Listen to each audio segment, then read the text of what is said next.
Hello, everyone. Happy Sunday night. Welcome to a new episode of Batter Up alongside Ben Kurse and Isaiah Leung. I'm Lauro Antonio, and Taylor will be joining us in just a moment here. And, fellas, how are you guys doing tonight? I'm doing well. Go ahead, Ben. Yeah, I'm doing good. It's obviously had a busy work weekend, but I'm just heading in there and glad to see the Red Sox win tonight in a very close game. Kind of get through more of their weekend series as the show goes on, and I'm more looking forward to the Celtics who begin their playoffs starting next Sunday. So by the time Batter Up is next week, the Celtics will be in playoff form. So I'm excited about that. And, Isaiah, how are you doing? I'm doing really good because, the A's and the Phillies opened the season. My dream series. I'm hoping that it's the 2022 World Series, but probably it's not going to happen. But it was a great, fun series. A's won one, Phillies won two. So that's all good and well. But, fellas, I got something to say to you guys and all the fans out there. How about Austin Reeves, man? I mean, I was watching that game and I had a bet going on in that game. I know this is a baseball show, but I just have to put this out there. I had a bet going on in that game, and with 3 minutes left in the game, I thought I was going to for surely lose that bet because LA was down, I believe, by 10.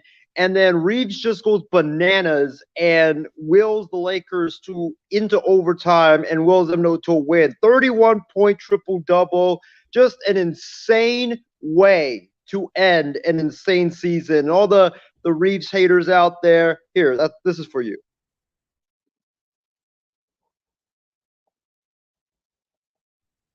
Lauro, do we got you?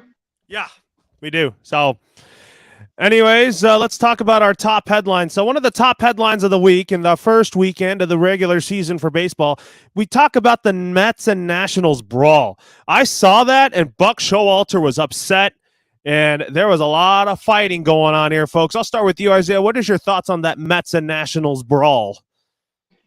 As a baseball fan, I loved it because, normally during opening day, opening week, it's always very there's a lot of ceremonies that goes on, and rightfully so, because baseball is a sport that's been around for a long, long time, and there's a lot of traditions that go on, but there's really not that much spiciness or drama that really goes on in the first couple of days of the season. And as a baseball fan, I loved it because the Mets and the Nationals, yes, they're rivals in the National League East, but they really haven't had that heated rivalry in the history of that Mets Nationals rivalry. So now with what happened on Thursday, with what happened on Friday, with what happened even on Saturday, I think it's going to bring a lot of fire now to the rest of the season when it comes to these two teams meeting up.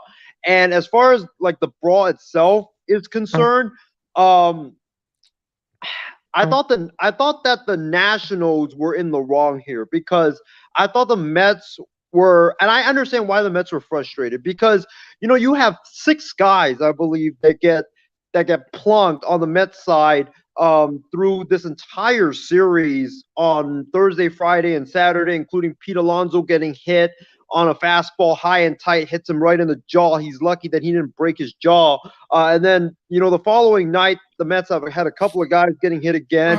And then Francisco Lindor gets buzzed by I think it was a slider that was up and in, and it hits him square right in the head. And, when I was watching it, I don't think when Lindor got hit, I don't think it was intentional. I thought the pitch slipped out of Cishek's hand, but I understand why Buck Showalter and the Mets were just frustrated because your guys have been hit all game long, and the Nationals guys have not been hit at all this entire time. So what's the deal with that? I think that's why Buck was just so frustrated because you never want to see one guy go down, but then you have like 4 or 5 guys getting hit and getting plunked, not in the shoulder or the places that are protected, but getting hit in like the head area or the mouth area. So I understand why Buck Showalter got mad. I thought that Davey Martinez and the Nationals, they were in the wrong here. But I think that most of the pitches, or a lot of the pitches that hit the batters of the Mets, I don't think they were intentional. I think that it was just the ball just slipping out of the pitcher's hand. And you guys need to remember this, that spring training was only 3 weeks long. The pitchers don't have their regular time to ramp up. These type of wildness is going to happen. So I understand this, the view from both sides. And Taylor, Sean, we want to welcome you on here. And what was your what was your takeaways here on the Nationals and Mets brawl?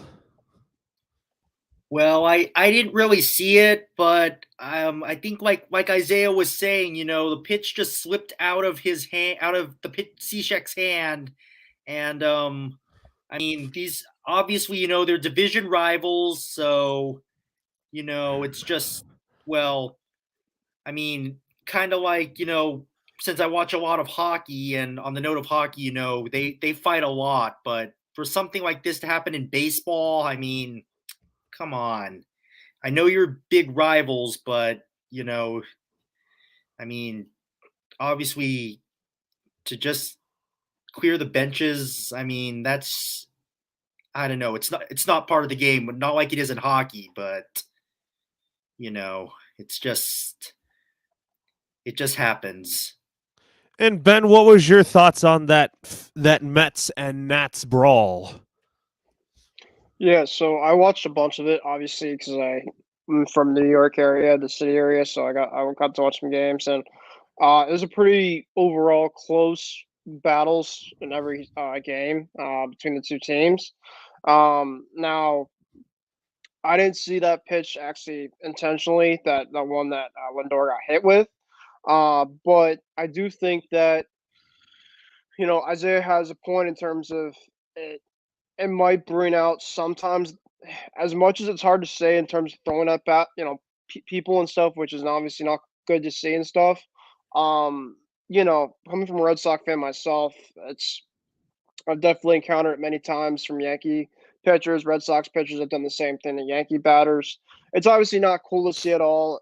Very just not needed for the game, but it does bring some type of attitude for a series at times.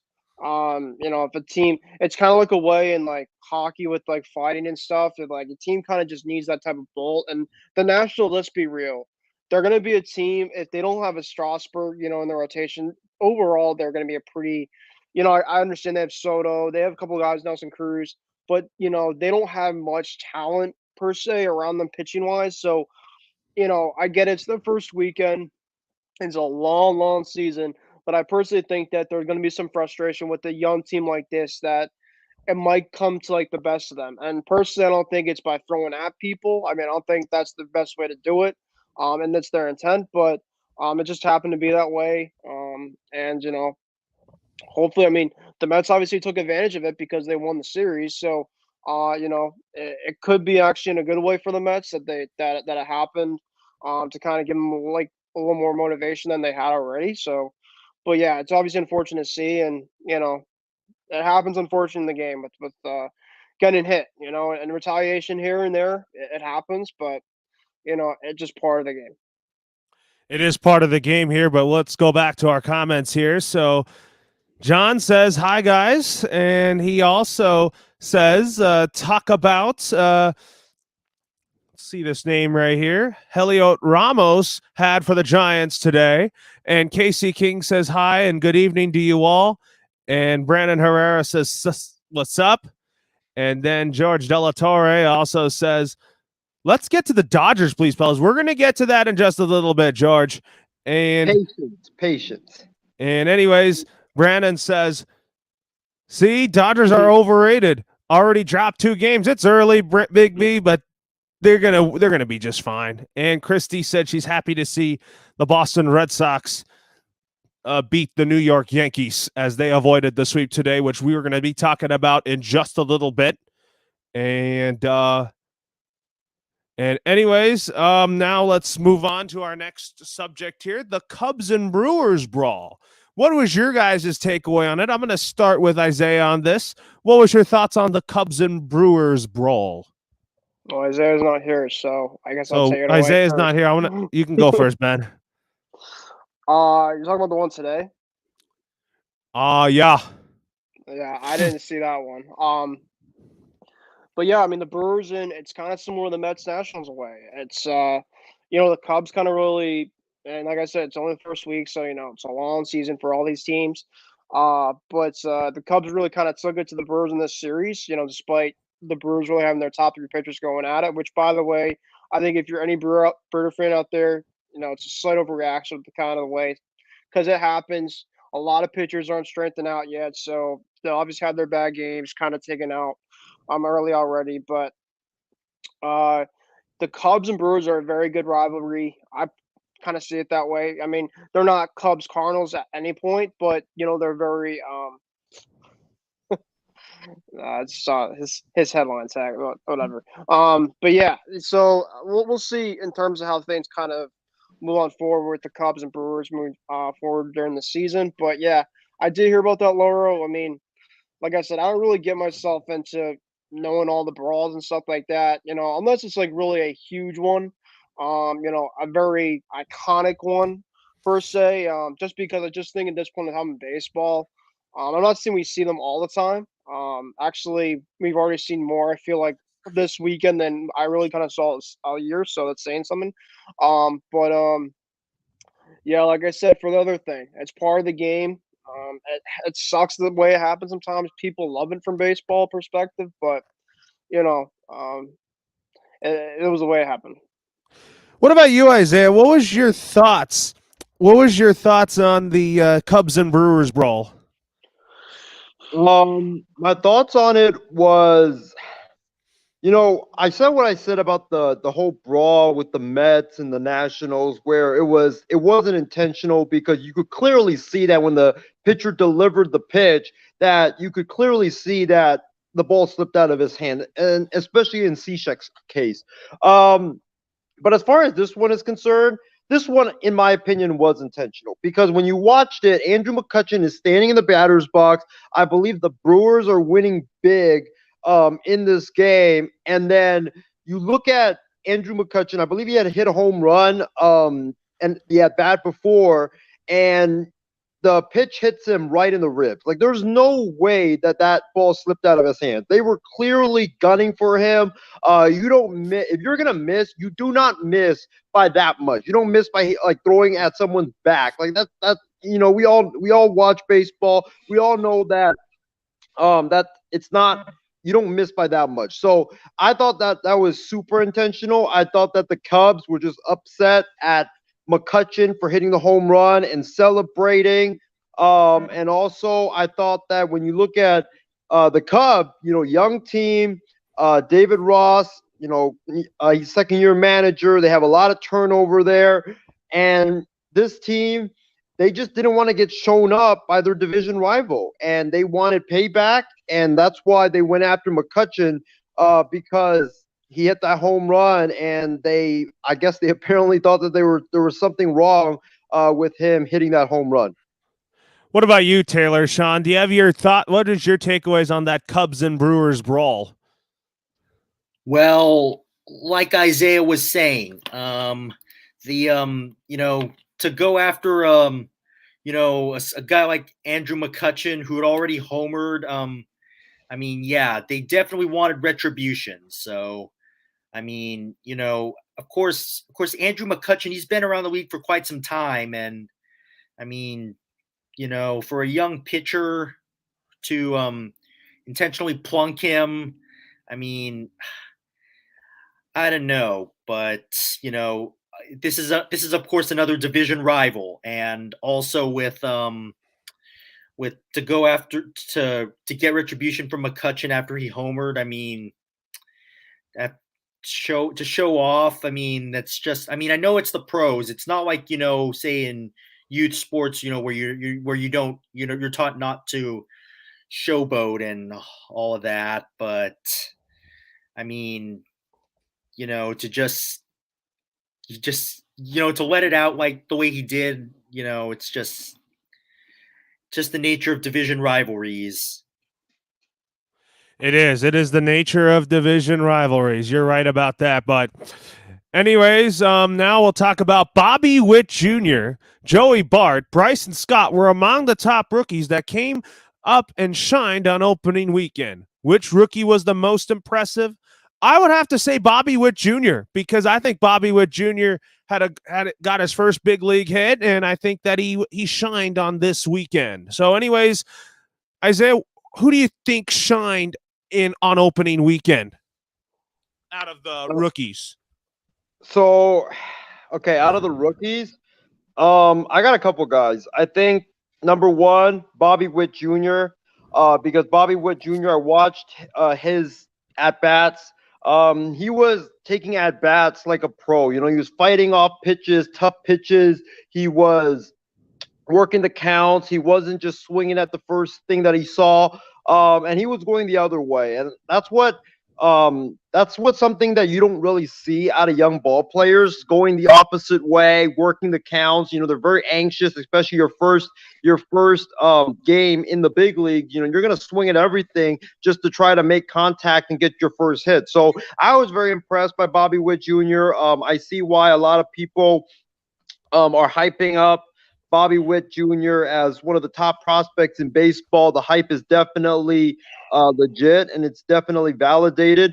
And the other guy that I would say, I'm not going to pick Bryson Stott, even though what he did was tremendous in the games that he played for the Phillies, and he's truly one of the best young prospects in baseball. You can see it with his play on the field.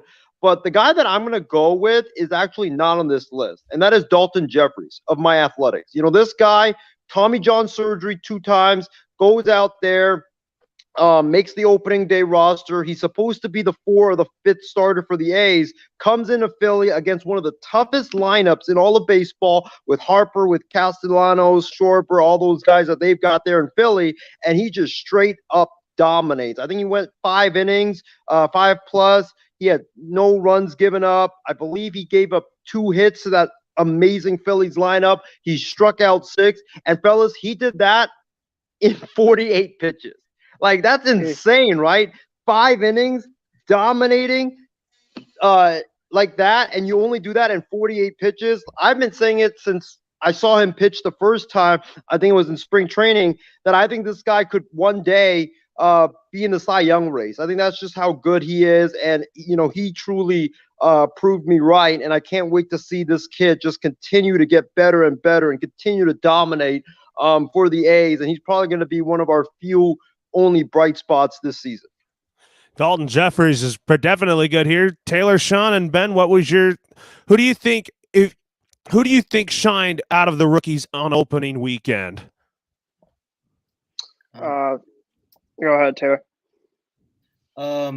Well, I think like you mentioned, Bobby Witt Jr. I didn't see him, but he was definitely like Isaiah was saying, to get his first big league hit. And I don't know if he's to go opposite field, I don't know if he's batting left or right-handed, but also here's a guy that I know my parents, and mom and dad, if you're watching, I picked. He's on this list. Joey Bart of the San Francisco Giants. He ever since, you know, with he's already fitting into Buster Posey's shoes already, because ever since when Buster Posey retired, Joey Bart was definitely going to have some big shoes to fill, and it looks like he's already fitting into those shoes right from the get-go. The Giants, you know, they haven't. They had a surprise season last year, but they're already having, you know, I think they're like 2-1 or something like that to start this season.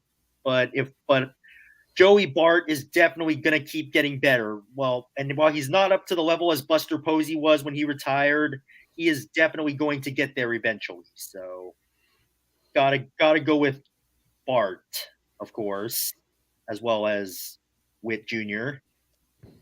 And welcome Big B to the show. And also talk about which rookie to you stood out to you this weekend. Which rookie stood out to you the most this weekend? You know, I mean, Bobby Wood Jr. kind of stood out to me a little bit. I know he's been hyped up. You know, but I gotta say I'm gonna probably play a little homer on this one. Joey Ryan of Twins for the Pitcher opening day kind of stood out right now. He did a little bit better than I did better than I thought he was going to do. I thought maybe the highlight or the limelight of opening day was going to get to him, but I mean he held his own. You know, so definitely he stood up. And Bobby Wood, I think, is gonna be fast to coming. I think he's gonna, you know, be in the rookie talk all year long. Yeah, I think so too. But anyways, Ben, I'll go to you next. Which rookie stood out to you on opening weekend? I'm going to say Bobby Witt Jr. and Stephen Kwan from the Guardians. This guy put a 5-5 performance today against the Royals in absolutely a slaughter. I personally think that the Guardians lineup really, after losing like guys like Andor for the last couple of years. I mean, Jose Ramirez, they inked for like a 4 or 5 year extension, but they're going to have to get some young guys to kind of get into their own, you know, over the course of time. And this kid looks like he has some promise. He actually joined an exclusive club by recording the first 5 hits in his 3rd career MLB game. So that's a pretty cool milestone to kind of accomplish early on. But Bobby Witt Jr., I think, is the best. I think between him and Spencer Torkelson are going to be the top 2 best guys that are going to be ready. That the way I kind of see it. So I agree with Isaiah. I actually didn't see the Bobby Witt Jr. at bat, but from what it sounds like, that sounds like a player that has a lot of the tools. And if he could play a really good glove too, this guy could have the whole package when it's all said and done. And for a team like the Royals, who kind of been just a decent mediocre team for many years, just because they haven't really had much of pitching. But if you look at Salvi Perez and you look at, I mean, I'm a big Andrew Benintendi fan from Red Sox, so I mean, I just wish him well to kind of get his offense back and going for a couple of years. But that lineup definitely can. I'm not saying make a crazy amount of noise, but they will have some notables in their lineup. And Bobby Witt Jr. should definitely have a good year this year, and probably my AL Rookie of the Year. Yeah, absolutely. But anyways, let's go back to our. Before you go into the comments, Ben brought up Stephen Kwan, and I'm kind of glad that he did, because the one fun note about Stephen Kwan is that Stephen Kwan is actually from the part of town that I actually live in, and I didn't get a chance to meet him personally, but he actually went to the high school that is rivals with my high school that I went to. And I remember watching that game when my high school played his high school, and I didn't know who he was at that time. But this kid hit 3 home runs against my high school, and that his high school blasted my high school. I believe the score was like 9-1 or something like that, if I remember correctly. But yeah, shout out to Stephen Kwan. Congratulations on a tremendous debut, and keep killing it, kid. And I can't wait to just watch him play moving forward, because you gotta rep the part that you're from, for sure. Yeah, but when it comes to rookies, let's see what happens a few months down the road with these guys once they get the book on them, as they say. More comments just came in right now. Jonathan Mathis says, "Hey, fellas," and he says, more batters will get hit because more pitches are up and in. And he also says the Dodgers overrated. The season just started. He was saying that comment was alluded to Big B's comment there. That's what Jonathan Mathis was alluding to. And Callan McClurg also says there was a bit of a scuffle, not a brawl, between Jurkison Profar and David Peralta on Friday because he hit a home run and celebrated. Quit being like Isaiah and defending the unwritten rules. Nowhere in the rules does say that you can't celebrate hitting a home run. # let the kids play. CJ Abrams has promise, but he's just got to get his bat going. Yep. Definitely so. And then Profar hit a home run, not Peralta. Anyways, Now, I'm going to go with Ben first on this as the Boston Red Sox and the New York Yankees went head-to-head on Sunday Night Baseball, and the Boston Red Sox avoided the sweep of the New York Yankees. I'm actually going to go with you first on this, Ben. And what was your thoughts on the Red Sox and the Yankees series finale? Well, I mean, just from a series as a whole, just it's going to be a dogfight, as I kind of said before the season, right? The AL East is, my bias aside, if it's not the NL West, it's the best division in baseball. The Yankees are going to be definitely a problem, like they have been for years against us. Kind of the first two games, the Red Sox, had the leads in a couple of games. Rafael Devers had an early homer in the first inning to kind of kick off our season, so it felt good. But Anthony Rizzo, man, he really had a huge series. A couple home runs, the game Saturday to tie it, the game Friday to tie it. Giancarlo Stanton is like Babe Ruth against us. I swear, every single time he's up, when he is locked in, the guy's an absolute force and dangerous. So the Red Sox bats were a little bit quiet, than expected. Story was out tonight with flu-like symptoms. Hopefully that's nothing long-term. But it's going to be all in terms of the pitching. The pitching staff was kind of subpar. Eovaldi was okay. Pivetta was decent, but a lot of these guys didn't really go long. The bullpen definitely had a lot of issues, which I think is going to be definitely something to worry about down the road. But they did really well tonight. Tanner Houck threw a lot of pitch in the first couple innings, and then they actually went to Jake Diekman, who we actually required from Heim Bloom, guy from Oakland, from Isaiah's Oakland A's. And he shut down a very good hard part of the order. Aaron Judge, Giancarlo Stanton, and then Joey Gallo. Down straight through, which it was 4-3 game. If Aaron Judge worked out a 10-pitch at bat, I'm like, if he gets on, this is over. Because Giancarlo Stanton was literally mashing everything that we were throwing at him. So disappointing, but hey, I'll take a win. And this is obviously going to be a huge, crazy dogfight. I'm still predicting the Red Sox at 80 to 85 wins. Yankees probably right around it. Blue Jays are coming to play against the Yankees coming up, which should be an interesting series. And we're going to be moving on to play the Tigers starting tomorrow. So overall, I thought that the game tonight was fun to watch. Very intense. It felt like playoff baseball, at least the first weekend in New York. And we'll see how things go down the road. Also, I'm very proud to announce that Garrett Whitlock has an 4-year extension. For those that don't know, Whitlock came from the Yankees Rule 5 draft, and he was absolutely killing it last year with us. So, yeah, we have him for the future and definitely helps our bullpen get going. But, yeah, credit to the bullpen. They did their job last couple games here to start the season. Just going to get our offense going. Also, Callan has a point here, and he also says, Ben, not sure if you'd agree, but I don't think Eovaldi has been the same pitcher as he was during the 2018 World Series. What do you think has happened to him since then? Good question, Carolyn. I personally think Eovaldi, the biggest thing about him is his keeping him healthy. I personally think that Eovaldi, when he is on, is extremely effective. He does at times get a little off location, like he did a couple pitches on Friday. His splitter definitely needs to have some work. Really, about the biggest thing about Eovaldi is get at least 5 or 6 good innings out of him. He definitely has a lot of heat on his fastball. He can definitely move it in and around.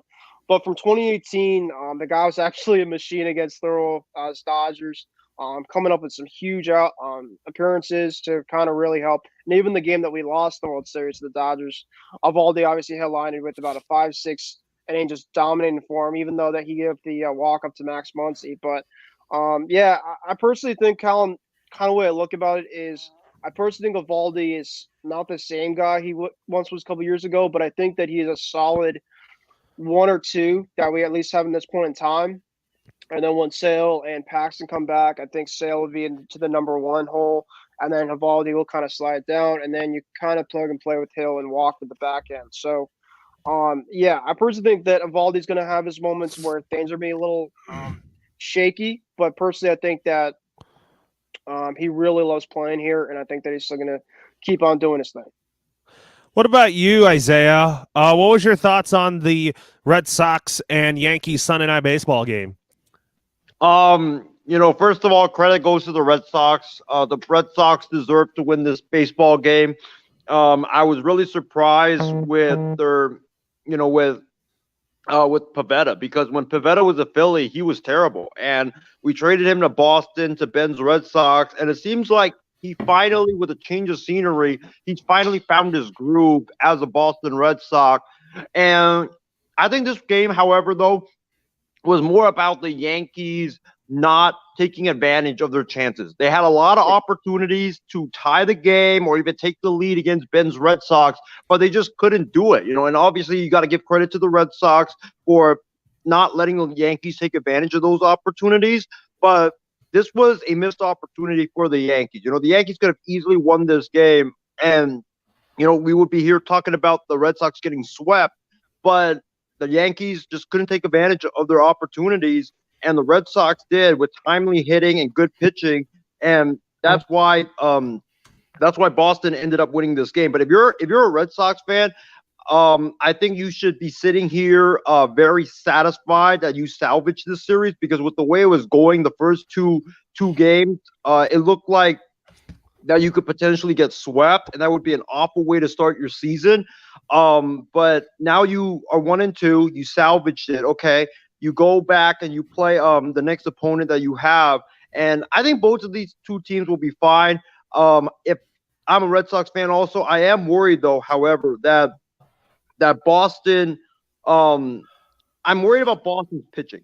I'm a little bit worried about their pitching after what I saw in this series, but it's early though, and the last takeaway that I have is that Giancarlo Stanton is absolutely owns Boston. Like, I don't know what happened this series, but it seemed like every time he stepped up to the plate, he was like launching home run after home run after home run. And if the Yankees get that type of production from Giancarlo Stanton this year, and he manages to stay healthy and play like 155 out of 162, then I would not be shocked if Giancarlo Stanton has an MVP type year.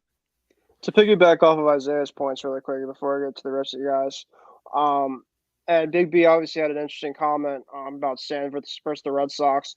Personally, I think that when Stanton is locked in against really anybody, he is one of the most fierce batters in baseball, but he just absolutely owns us. Before this game, he had 6 straight home runs.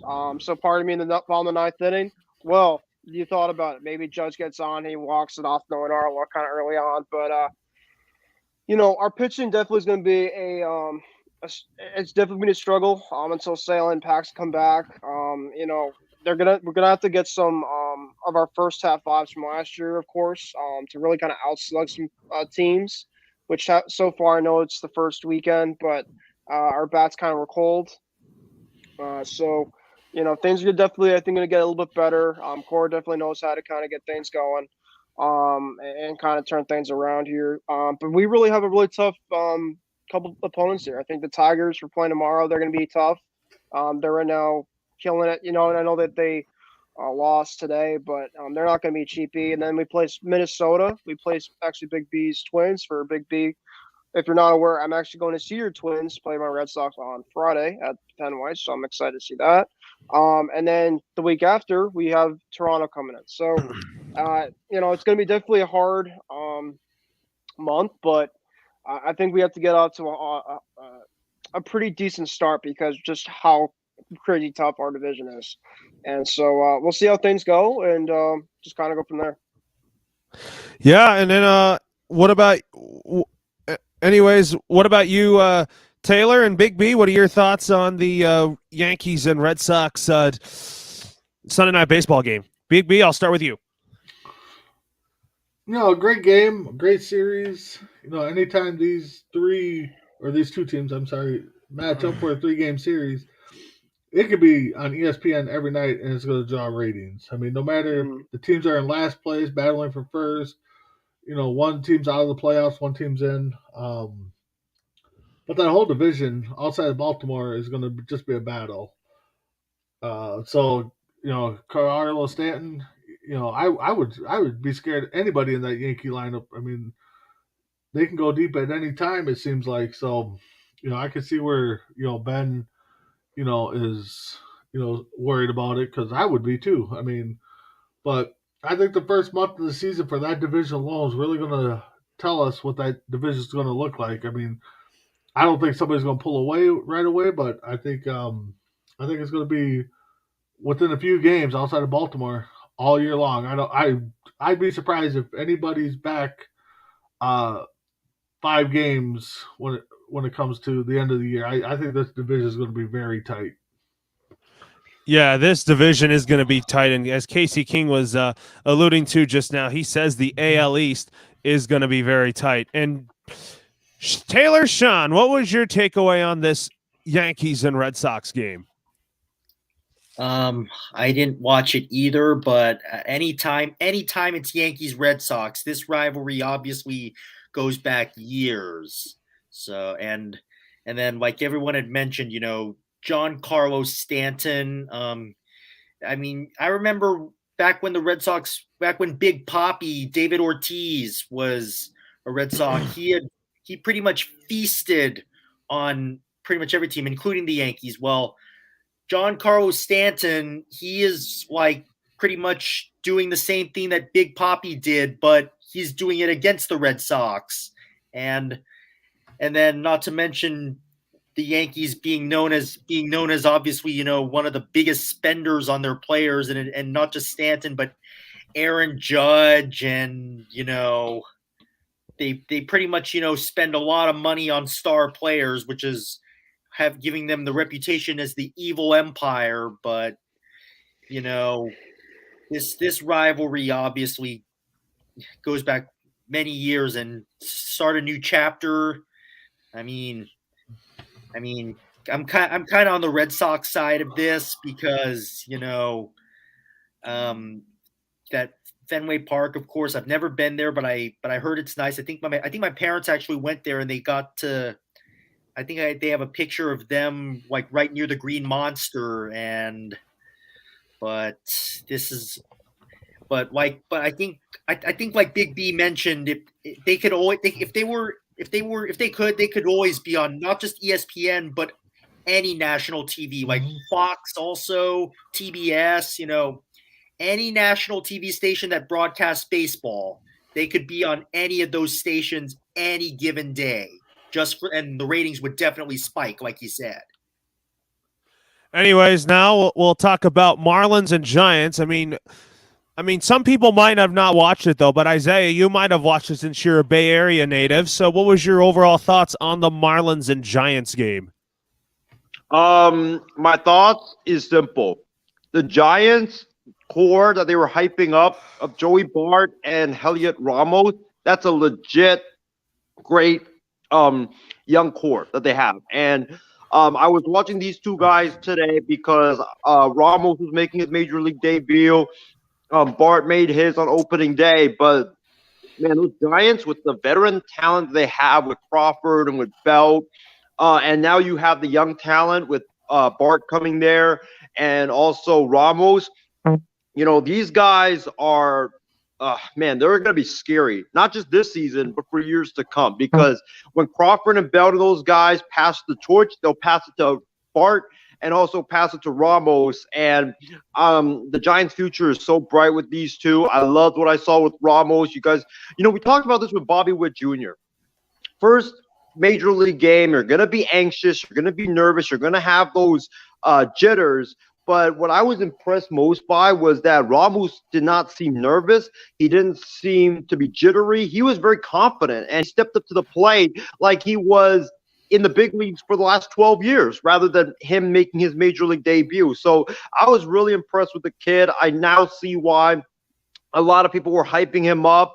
You never know if the hype is true or not, if it's real or not, once they get to the majors. But after, one game, he is the real deal, and I can't wait to watch him play. He's tremendous as an outfielder on defense, and also, he doesn't go for the home run, and that's what I like from him, because a lot of these young players, like we said earlier, they always just try to swing for the fences, especially early on, and not choke up on the bat when it's a 2-strike count and protect. And going the opposite field or just going for the single or going for the base hit and letting your teammate behind you step up to the plate and try to bring you in. So I was really, really impressed by Ramos. He's definitely the real deal. Bart, he's also the real deal. And this Giants team, they're going to be scary for years to come. Anyways, now with that being said, let's stay with Isaiah here. Talk about your A's and Phillies game. Let's talk about that real quick. What's your overall thoughts on that game? And I mean, the Phillies won the series, but the A's just avoided the sweep here. I meant.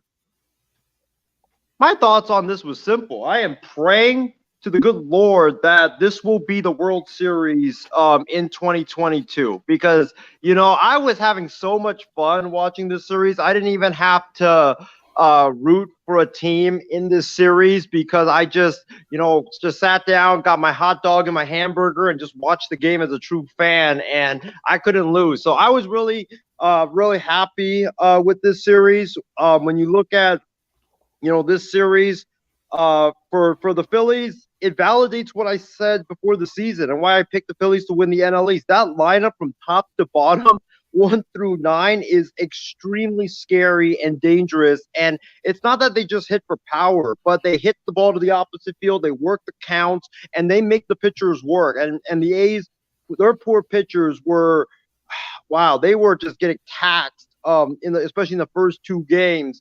And if the Phillies, if the bullpen and the defense can improve, Philadelphia, I think, could definitely make a big run come October time. But it's the defense and the bullpen's got to improve. On the A side, I saw really good flashes from a lot of people like Dalton Jeffries, who I mentioned earlier. I mean, this kid coming off 2 Tommy John surgeries comes in there against a really dangerous lineup, really hitters-friendly ballpark, and he shuts the Phillies lineup down. 5 innings pitched, did in 48 pitches. I mean, that was just utter crazy.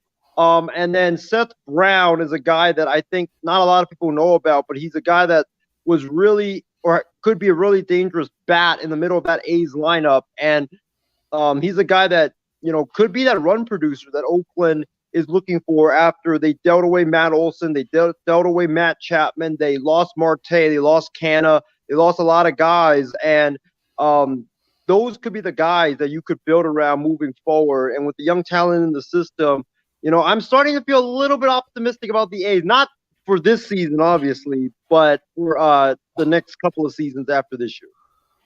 Yeah, and Callan also says, how about them A's, baby? And then I'll talk about Dodgers and Rockies. I mean, some of you might have not watched it. So even though that the Dodgers lost 2 out of 3 to the Rockies, I think that the Dodgers are going to be fine. Don't make a big deal out of them losing games early in the season just because you know that this team's going to be good in the long run. There's a lot of baseball left. The Dodgers have an off day tomorrow. Let them use this off day to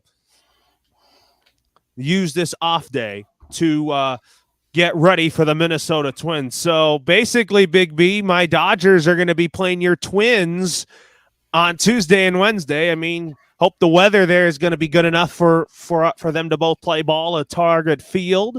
And what is your takeaways on the Dodgers and Rockies? The Dodgers and Rockies game, and also are you excited about seeing the Dodgers play in Minnesota? Well, yeah, I mean, Dodgers, Rockies, I mean, to be honest, I'm surprised the Rockies came away with a victory, let alone 2, but Dodgers coming to Minnesota, it should be 2 easy victories for Minnesota. I mean, they should score about 20 runs apiece after what I saw today from, those bats out there. No, I'm just kidding. No, I mean, right now, it's early. Yeah, you can't count nobody out right now. I mean, but yeah, that Minnesota, Minnesota Dodgers series, they'll bring up the past of, back in the World Series they played. They'll bring that up, and I think it's a 2-game series. So I hope the Twins walk away with 1, and hopefully they don't get blown out in the loss. But it's early, so I mean, if I had time, I'd go to at least one of them. But they got stuff going on. But so good luck to the Dodgers.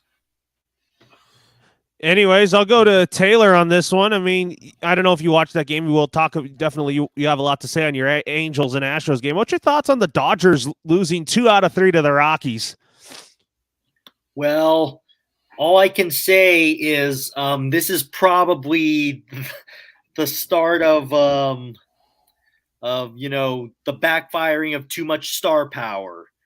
Because I did watch a little bit of it. I was at a brewery today watching both. They had both the Angels and the Dodgers on TVs, and I was guessing the like I said before, too much star power can kill, or I'm not kill, but too much star power can backfire on you. Like I mentioned previously, I've seen it before, not just in baseball, but also in other sports. As I mentioned about like what happened in basketball with the Lakers earlier, because LeBron pretty much tried to run the entire show and obviously it's a team sport. Well, baseball is the same way because when you have guys like on the Dodgers, like, Muncy and Justin Turner and now Freddie Freeman, you add him to the mix. But I have a feeling, all this star power, I think, is probably going to backfire. I mean, it already happened on the Lakers. It just may happen with the Dodgers now, too. So I have a feeling that's just a preview of what's to come. It might be, but Ben, what were your thoughts on the Dodgers losing to 2 out of 3 from the Rockies? You're on mute. Sorry about that. I didn't watch any of the weekend, but let's all be real. The Colorado Rockies are going to be the World Series champions. Sorry if anybody's taking that as reality. I'm just joking. But listen, that's it's all the overreactions here. Laurel, you'll be fine, right? If we're going to lose to some of the Rockies early on, let them have their fun.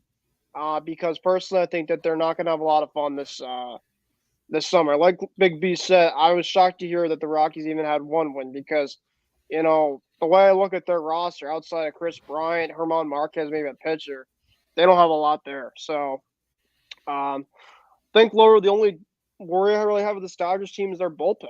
I think that their bullpen has some guys, Blake Trinan. I think Kenley Jansen, he's getting older, but I think he's low-key. I thought he low-key did a great fit with the Dodgers, and I think personally if he leaves, when he left, I think it was a little bit bigger of a loss than what they were expecting. I think they have to kind of figure out their closer spot in a way. Craig Kimbrell, I think, is a good piece for them. Taylor, in terms of the star power, I respectfully disagree. I think that the Dodgers, personally, really added to even get to where they need to be, and that's the World Series. Because last year you saw they were against the Braves.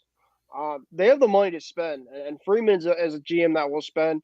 And if if you're going to go out and get the top first baseman, Freddie Freeman, for a long period of time, maybe I'll give you this, Taylor. Maybe we'll backfire them in the second half. We'll see in terms of how long Freeman's going to be there, perform to his ability, but they're going to be fine. I mean, you look at their lineup. That lineup should win you at least 100 games. Yeah, so Callan is saying, hey, Isaiah, we're renaming my hometown to San Diego, and that is not going to happen, though. But, Isaiah, what was your thoughts on the Rockies and Dodgers series as a whole? I'll start with the Dodgers. The Dodgers are going to be fine. It's opening day, opening weekend. There's jitters. You're trying to integrate a new piece in Freddie Freeman. They'll be fine. It's a 162-game season. You don't win a championship in the first 3 games of the season. So everybody panicking about the Dodgers, please stop. So, about the Rockies, the Colorado Rockies need to build a fence around the left field grass at Coors Field and ban Chris Bryant from ever playing left field for the Colorado Rockies. Isaiah. Oh, He's more of a third baseman, and Callan, what are you doing on here, man? Hi, Isaiah. Good to see you. Hey, Callan, what's up? But back to my Chris Callan, Bryant. what are you doing on here? What made you want to come on this show tonight? I don't Guy know. in This Square guy 2? over here in Square 2 gave me the link to come and join you guys. So I figured I'd come in and talk some baseball. No. Yeah, good to have you on, though, Callan. We'll get to your Padres and Diamondbacks game in just a little bit, but we're going to talk about the Rangers. Wait, And no. Before you go, I want to finish my Chris Bryant point. Chris Bryant should never ever be allowed to play left field again. There was a play where it was one of the Dodgers guy hits the ball to left field. It's a simple routine play. You don't have to dive for the ball. It's not a bloop or anything like that. Chris Bryant tries to go get it. He runs up under it, and then somehow he drops the baseball. Like, I like Chris Bryant. He's a terrific athlete, but Chris, stick to third base, buddy. You're a much better third baseman than you are an outfielder. The footwork on that play was even horrendous. And I haven't played baseball, but I know a thing or two about footwork. But it was bad, man. Chris Bryant should never be allowed to play left field again. He should never be allowed to play left field again. Build a fence around left field at Coors Field and stick Chris Bryant at third. This is why I said Chris Bryant to Seattle the whole entire offseason. Yep. yeah, that's what we said, though, Callan. But since you just joined us here, do you have any thoughts on this Dodgers and Rockies game? I mean, losing 2 out of 3 to the Rockies, I was like, I didn't think that this would happen. It's 3 games into the season. They're going to be fine. As simple as that. Let Colorado, like Ben said, have their fun. Let Arizona have their fun for beating the Padres 1 game out of 4. Let Colorado enjoy beating the Dodgers 2 out of 3 games in April when we don't care about games in April. Simple as that. All right. Anyways, with that being said, let's talk about the Rangers and Blue Jays game. Talk about that series was phenomenal.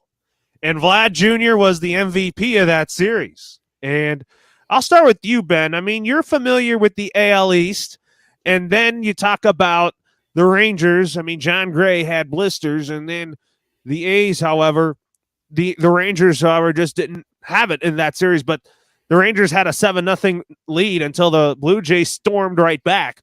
What was your thoughts on that series as a whole? Well, the one thing about this Blue Jays offense, it's going to be a preview for the whole entire season. Their line of fucks. I mean, you look at it, Vladdy in the 3 spot, Matt Chapman is a great piece there. Great, guy in the corner at third base. And then you have guys like Gurriel. You have Bichette, Springer. So, yeah, top to bottom, they're no easy out. Even their 9-hitter was just Danny Jansen. It was just jacking home runs this whole weekend. So it just comes to show that there's no easy out for that team. They're definitely going to haunt my team for like the whole entire division for many years to come. But the pitching was a little bit of a question. I do think their pitching will be fine this year. Manoah, they lost Cy Young Award winner and Robbie Ray, but the Rangers obviously had a big comeback today. I think the bullpen for the Blue Jays might be their only like little bit of a weakness. That's one thing that I kind of am a little bit curious about for them, but the Blue Jays are just going to be just fine. I still have them as my number 2 right behind Tampa Bay. I think Tampa Bay is just that pesky team that just finds a way to win that division. But yeah, the Blue Jays, obviously, they won the series, I believe, and they just kind of just fall apart today. Yeah, I think they did too. And then Isaiah, I'm going to go to you next. What's your thoughts on this Rangers and Blue Jays game? This was the series of the weekend. No doubt whatsoever. I mean, especially the last 2 games where the Blue Jays, I believe they were down, correct me if I'm wrong, they were down like 9-0 or something. It was something like extremely 8-0, yeah, something like that. And they come all the way back and win that game. And then today, the Rangers, they repay the Blue Jays, and they were down 6-1, and it was not looking so hot. And they come all the way back and storm back and win that game. It was just a crazy series by the Blue Jays and the Rangers. Both of these 2 teams, we know both of these 2 teams, their offense is going to be fantastic, especially with the Rangers with Seager and Simeon, especially and Garcia, as well as Mitch Garver, who was, I think, one of the most underrated additions of the offseason. The Blue Jays, we know what their offense is going to be about with Springer, with Vladimir Guerrero Jr., with Matt Chapman, who sadly I'm so pissed about, still is a Toronto Blue Jay and not an Oakland A, but we're not going to talk about that. But both of these 2 teams can hit. It's going to be about the pitching. And for the Rangers, I'm a little bit worried, even though when I picked them to win the AL West on our baseball preview show, I said that it's going to come down to. I thought the Rangers' young pitchers were going to surprise a lot of people, but for Texas, they're going to have their ups and downs, but they're going to have to outslug a lot of people because I think Spencer Howard, he's definitely not the answer. I remember watching him in Philly; he was just downright garbage. But they need at least 2 more starters if they want to go deep in the postseason. I still am sticking with the fact that they're gonna win the AL West because I don't trust the Mariners. I think they're gonna choke. They always do that every year. The A's are not doing anything this year, and also the Astros. I just think it's their old veteran team. I think it's the beginning of the end for them, and so I'm going to go with Texas. But Texas needs at least a couple of starters, and they better get it before the trade deadline. I'm gonna go next with Callan on this. And what was your overall thoughts on this Rangers and Blue Jays game? And then we'll also, since you just joined us here, we'll also add. You can give your instant reaction and recap on the Padres and Diamondback series. I'll start with Toronto and Texas. I caught bits and pieces this whole weekend of baseball. I've been, at work since Thursday and things like that. But I mean, I think it might be a little far-fetched to say that the Rangers and Blue Jays was the best series of the whole weekend. I get Isaiah's drift, though, but certainly I think it's 2 teams who have promise but have holes to patch up on both sides of the ball. Maybe more so defensively, maybe more pitching-wise. I would say that more about the Rangers because, again, John Gray's got blisters, and you really can't, obviously, plan for that happening. But I do believe, though, that the Rangers need maybe one more bona fide starter, another one maybe somewhere in the pipeline. Maybe they swing a trade, again, with the offseason, kind of being shortchanged with what it was, though. But I do still like Toronto to win the AL East. That was my pick on a different preview show. But I literally wrote, though, guys. The AL East may, in fact, have 4 teams finish this year above 500. Sorry for the Orioles fans out there, but Boston, New York, Tampa, Toronto, all 4 of those teams could be vying for playoff spots the entire season. I think all 4 teams are going to finish the year above 500. That's my gut feeling more so, again, because all 4 teams, have pitching. They have great lineups. They have bullpen help, though some teams may need to patch up the bullpen help, mainly Toronto. The Rangers, again, I compare this a lot, though, guys, to the Lakers this season or even to, other teams who've tried the 2015 Padres and 2012 Marlins who try to build super teams, especially in baseball, guys. It doesn't work right away. And I think that we have seen that, though, with the Marlins paying the repercussions of 2012 and the Padres in 2015. The Rangers tried it. I like that they did that. And I think that today was kind of like a gut check win for a team who I think who probably has expectations on them this quickly after like a 100+ loss season last year. But certainly it's going to be fun to watch these 2 teams play, though. In regards to the Padres and the D-backs, though, tough way to lose on opening day. You only get 2 runs, though. But then Robert Suarez makes his major league debut, and you can probably tell, though, wasn't quite ready yet for that debut. And I've kind of been there, though, guys, when you make like your first ever start, though, in high school, college, or the pros, though, it doesn't quite register up here yet, though. So, that was one thing, though. But I will say, though, the fact, though, that Yu Darvish and then Sean Manaea, they combined for the first time since 1901, fellas, the same exact year that the American League began. This was the first time since 1901 that 2 starting pitchers on the same team went back-to-back, had back-to-back no-hit bids to start the season, though. And then, of course, Tim Hill was the guy that was the fall man. But for the Padres, though, for a team that I think, though, guys, as we have seen, though, try in 2015 to build a contender, what they have built, though, recently, though, with Hosmer. I know he's, had his name in trade talks, though, for a while, and Machado, and then Tatis Jr., and then his injury over the offseason. For a club, though, who may be lacking offense, other than today's 10-5 win over Arizona on Sunday. But they've been kind of, in a way, lacking offense early in Game 1, Game 2, parts of Game 3, though. But they get the rallies going. But they've had those rally innings, though, late on Saturday, early on Sunday, a 5-run inning, though. But it was air, walk, slam. Welcome back to Slam Diego, USA, folks. Then another solo homer hit. And then you just kind of build off that, though. This is also, guys, with Blake Snell being scratched before the bottom half of the first inning because of his hip flaring up on him, injury he had last season. And it's basically a bullpen game, game 4 of the season.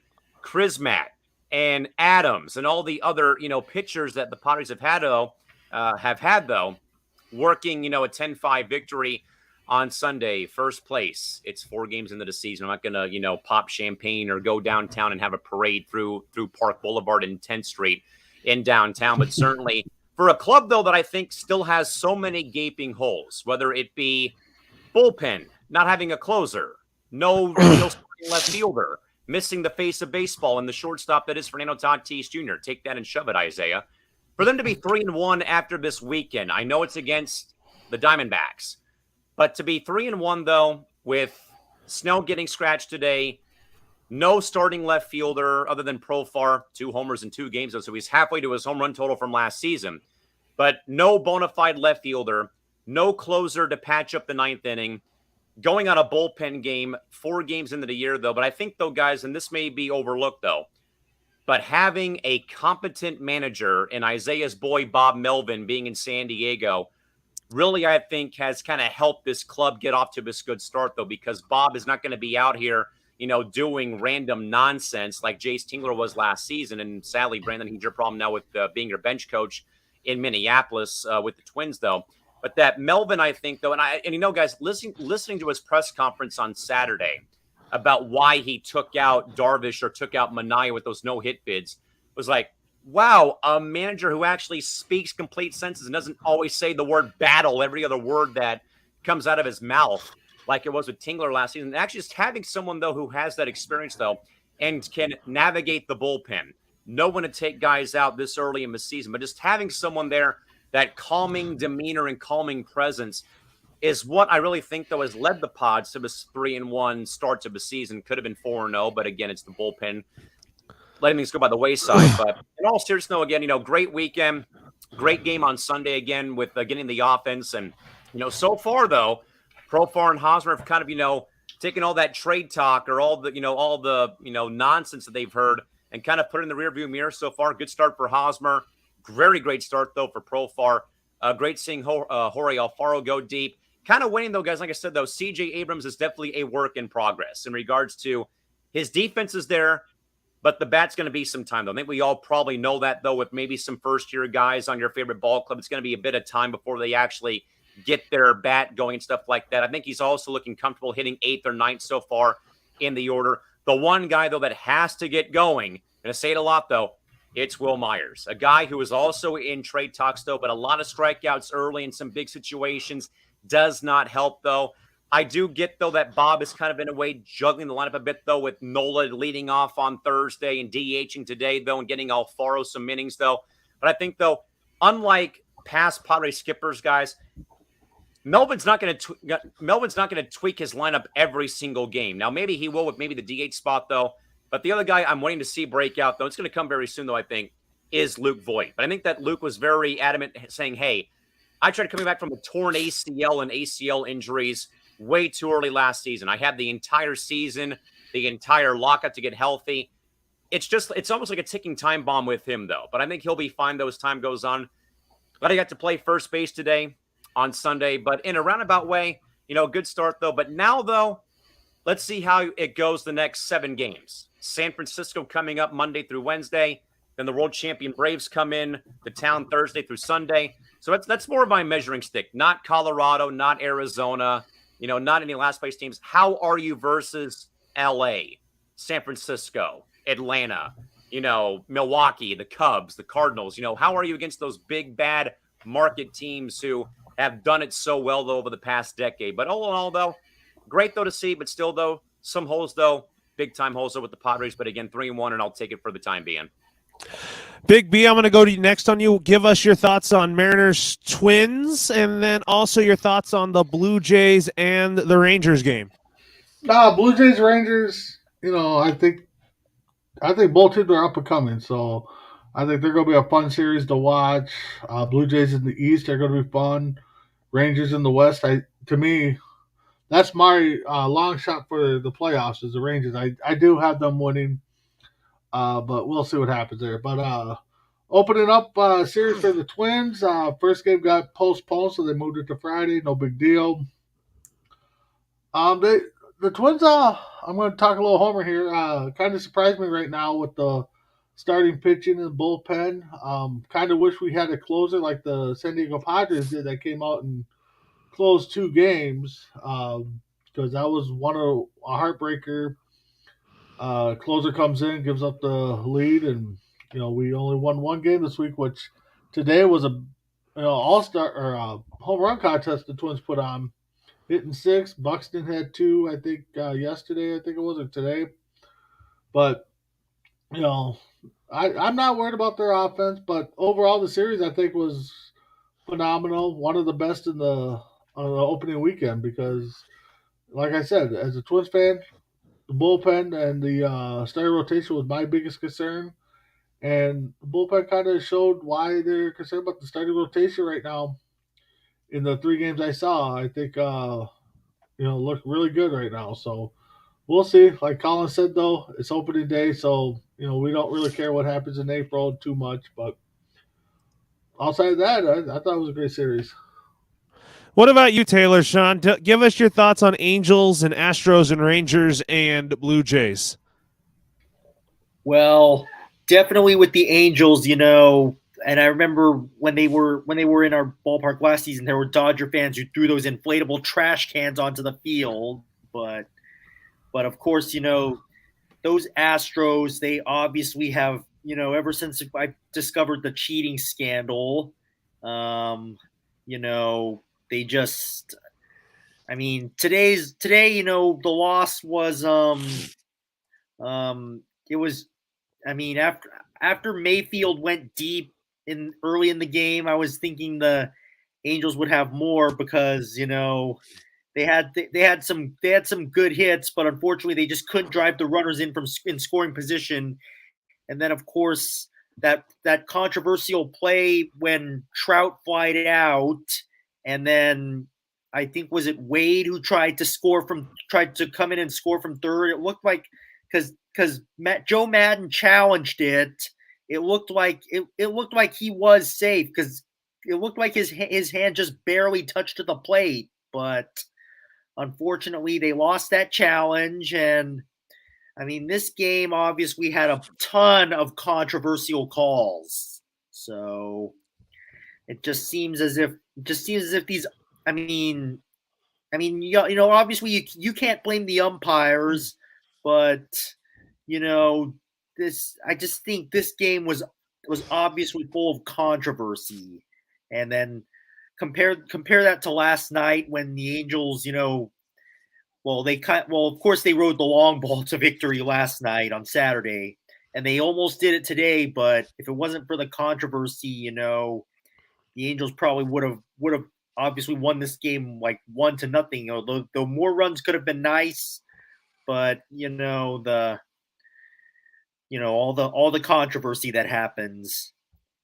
As far as the Rangers Blue Jays series, I didn't really see that either. But for Vlad Jr. to finally homer in, I think this is the third game of the season.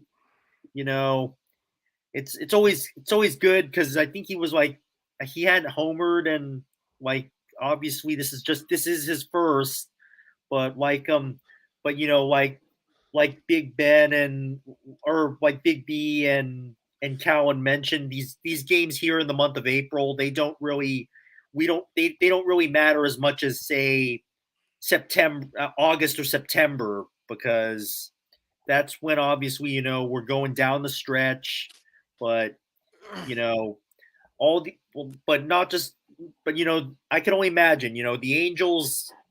And the same thing could go for pretty much every team. They could have a good start, but then choke down the stretch. The Angels, already 4 games in, they're 1-3, but they could be in the hunt come September. So it's season's just getting started. We'll just have to keep watching as they battle. Anyways, let's go to our comment section here. And Ishmael Lancaster also says, I want to see Callan troll Isaiah on him jinxing his boy.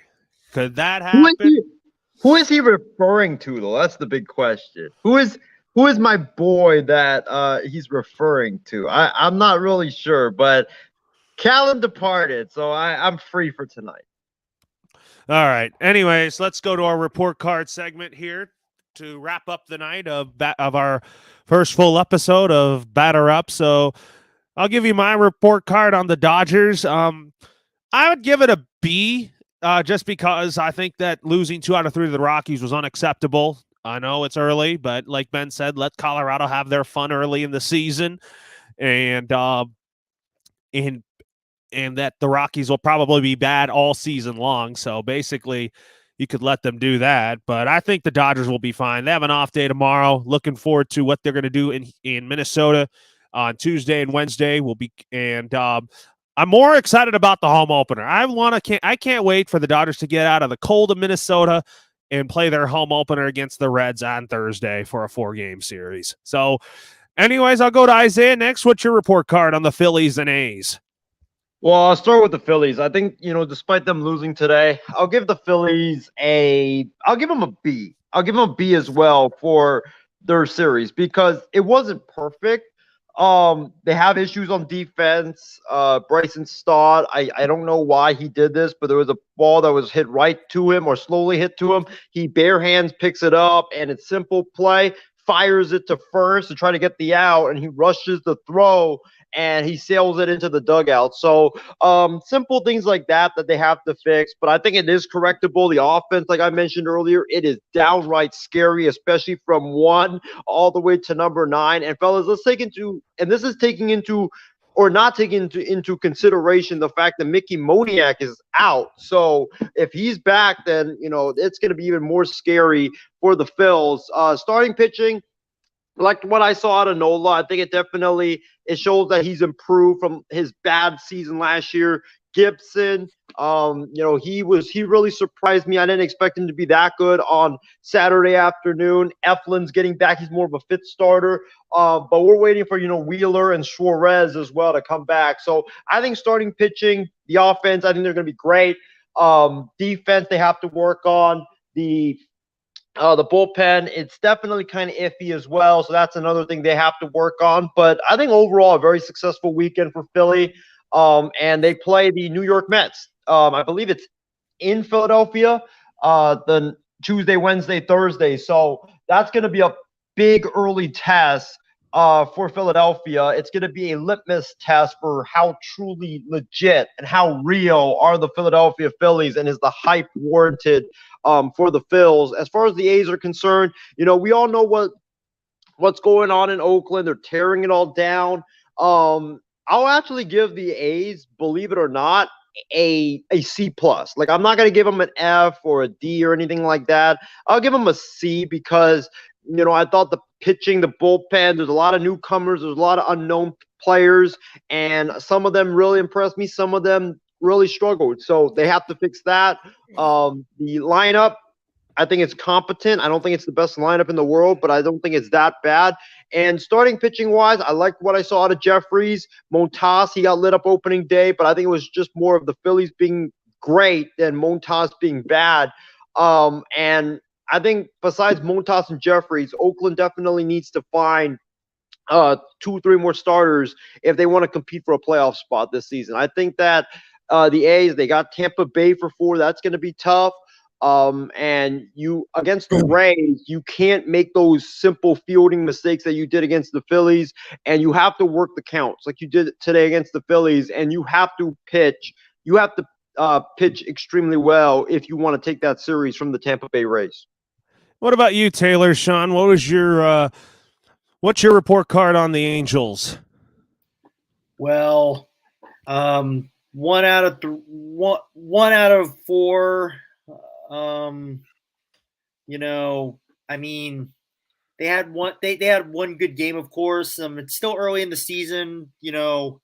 I'd say I probably give him a C+, of course, because the game today, obviously some of the normal players were not in the lineup because Madden, he didn't play Rendon or no Rendon, no I forgot, but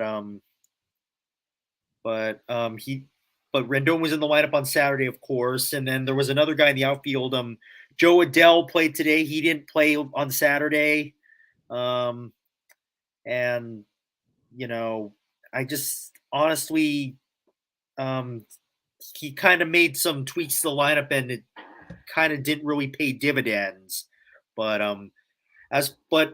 overall, the bullpen has looked a little better than it did in recent seasons. And of course, the biggest reason why the Angels won on Saturday was Noah Syndergaard. He had a lights out Angels debut.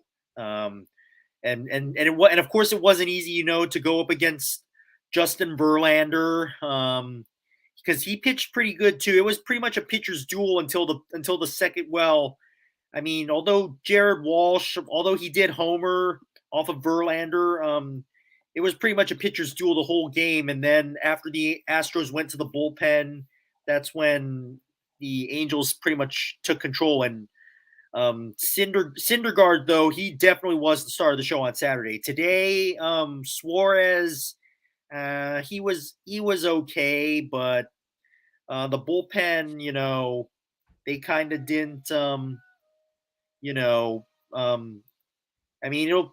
pieces of the puzzle are slowly coming together, but it's still early, so we'll definitely have to, just wait and see. But for right now, I'll give them a C+ because they're just getting used to the new clubs. So, anyways, Isaiah and Taylor, I mean, what do you guys what's your final thoughts for tonight before we close it for the night? And my final thoughts is that Dodgers will be fine. I mean, let Colorado have their fun. Isaiah, I'll start with you. What are your final thoughts? Well, my final thoughts is it was a great opening weekend of baseball. It was a great, first show of the season when it comes to Batter Up. Looking forward to doing this every Sunday with you guys. It's going to be so much fun throughout this entire season. Make sure you guys tune in tomorrow to Wild Sports Talk. We're going to have a lot of fun as well. Talk some baseball, talk about the Lakers firing Frank Vogel, and also talk about other moves that are probably going to happen. All I just got to say is this. Never doubt or question how good Dalton Jeffries and Austin Reeves are. All the haters that laughed at me when I put those predictions on Facebook, how about now, fellas? How about now? Anyways, Taylor, Sean, what are your final thoughts? Yeah, like I said, like Isaiah said, this show is fun. And then, of course, it was a great opening week in MLB.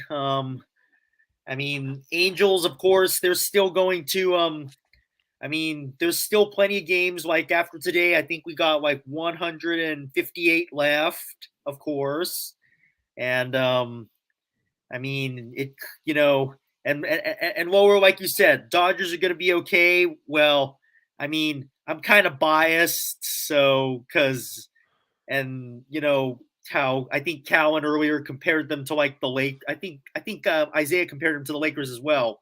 Well, I think they're going to try and build a super team, and I think that's going to collapse. Kind of like what the Lakers did. They tried to build a super team that fell through. I think the Dodgers are kind of headed in the same direction. But in any event, this was a great show. I look forward to doing it all again next week. Yeah, I'm looking forward to next week. So for Isaiah Leung and Taylor Sean, I'm Lauro Antonio signing off for now. Have a great rest of your night, and we'll talk to you tomorrow on Wild Sports Talk. And with that, we leave you with an outro.